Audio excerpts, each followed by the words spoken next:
গৃহত অনুষ্ঠিত সমাৰোহৰ দ্বিতীয় দিনৰ সন্ধ্যা কাৰ্যসূচী অনুষ্ঠিত হ'ব। সেয়েহে সমূহ নৃত্য তথা নাট্যপ্ৰেমী ৰাইজক সন্ধ্যা 6 বজাত MSR থিয়েটাৰ হলৰ প্ৰেক্ষাগৃহত উপস্থিত হ'বলৈ আমি সাদৰেৰে অনুৰোধ জনালোঁ।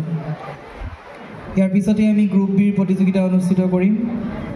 গ্ৰুপ বিৰ প্ৰতিযোগী ক্ৰমে গৰিয়সী হাজৰিকা, মেহৰিন কৌচাৰ আৰু ডেইজি বৰাক সাজু হ'বলৈ অনুৰোধ জনালোঁ।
হয়, নমস্কাৰ। মই বেদান্ত বিকাশ দত্ত আৰু আজি মণিকাঞ্চন কলা নিকেতনৰ উদ্যোগত নৱম বাৰ্ষিক শংকৰদেৱ আন্তঃৰাষ্ট্ৰীয় নৃত্য গীত আৰু নাট সমাৰোহ আমি গোলাঘাট MSR থিয়েটাৰ ছ'চাইটি প্ৰেক্ষাগৃহত 26 জুলাই আৰু 27 জুলাই তাৰিখে আমি অনুষ্ঠিত কৰি আছোঁ। আজি এই কাৰ্যসূচীৰ দ্বিতীয় দিন আৰু আমি যোৱাকালি আমি অনুষ্ঠিত কৰিছিলোঁ দুদিনীয়াকৈ আমি অনুষ্ঠিত কৰিছিলোঁ নৃত্য প্ৰবাহ শীৰ্ষক একক শাস্ত্ৰীয় নৃত্য প্ৰতিযোগিতা।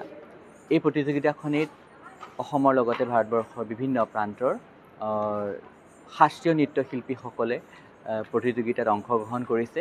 আমি 3টা শাখাত প্ৰতিযোগিতাখন অনুষ্ঠিত কৰিছিলোঁ, ক শাখা, খ শাখা আৰু গ শাখা।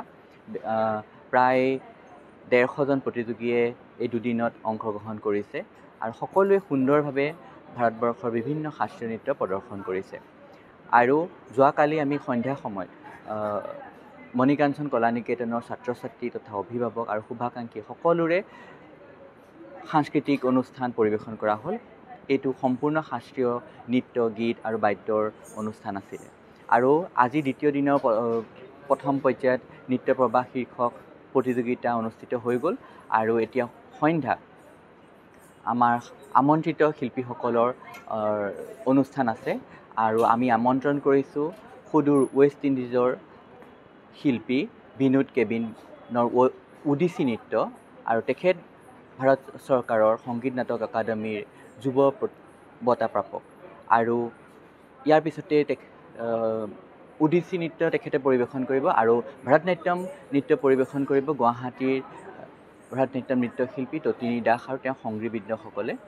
আৰু খোলবাদনৰ অনুষ্ঠান আছে বিশিষ্ট সত্ৰীয়া সংস্কৃতি সাধক গোলাঘাটৰ সদা হাজৰিকাদেৱ আৰু তেখেতৰ সংগীবৃন্দ, আৰু যোৰহাটৰ ভৈৰৱজ্যোতি দত্ত, মনোৰঞ্জন দত্ত আৰু ঋষভ দত্তৰ আছে খোল, তবলা আৰু মৃদংগৰ যুগলবন্দী।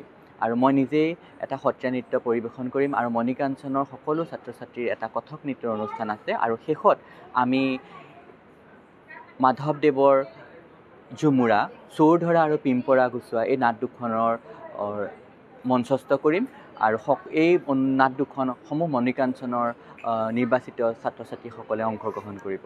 আৰু এই দুদিনীয়া কাৰ্যসূচীত বিশিষ্ট অতিথিসকল বিভিন্ন প্ৰান্তৰ আছে আৰু আমাৰ বিচাৰক হিচাপেও প্ৰতিযোগিতাত আছিলে শ্ৰদ্ধাৰ গুৱাহাটীৰ গোপাল চন্দ্ৰ বৰদলৈ, নীৰেণ কাকতি আৰু তৃষ্ণা নিৰ্মলীয়া বাইদেউ তেখেত দুলীয়াজানৰ তেখেতো উপস্থিত আছিলে আৰু বিভিন্ন সংখ্যক প্ৰতিযোগীৰ লগতে শুভাকাংক্ষী আৰু বিশিষ্ট অতিথিসকল আৰু অভিভাৱকসকলৰ সকলোৰে সহযোগত আৰু ৰাইজৰ গোলাঘাটৰ ৰাইজৰ সহযোগত MSR থিয়েটাৰ ছ'চাইটি প্ৰেক্ষাগৃহত খুব সুন্দৰভাৱে বৰ্তমানলৈকে এই কাৰ্যসূচী চলি আছে আৰু আশা কৰোঁ বাকীখিনি কাৰ্যসূচীও সুন্দৰভাৱে চলি এই অনুষ্ঠানটোৰ সামৰণি পৰিব আৰু বিশেষকৈ মণিকাঞ্চন কলা নিকেতন 2000 চনতে প্ৰতিষ্ঠিত হৈছিলে আৰু গোলাঘাটৰ এতিয়া বৰ্তমান অজন্তা কলামণ্ডলৰ গৃহটিত ইয়াৰ গোলাঘাটৰ শাখাটি চলাই থকা হৈছে আৰু কুৰাইলগুৰিত ইয়াৰ কেন্দ্ৰ আছে আৰু এই ৰূপালী জয়ন্তী বৰ্ষ চলি আছে। ৰূপালী জয়ন্তী বৰ্ষৰ উপলক্ষে আমি এনেকৈ দুদিনীয়া কাৰ্যসূচী ৰূপায়ণ কৰিছোঁ। ধন্যবাদ।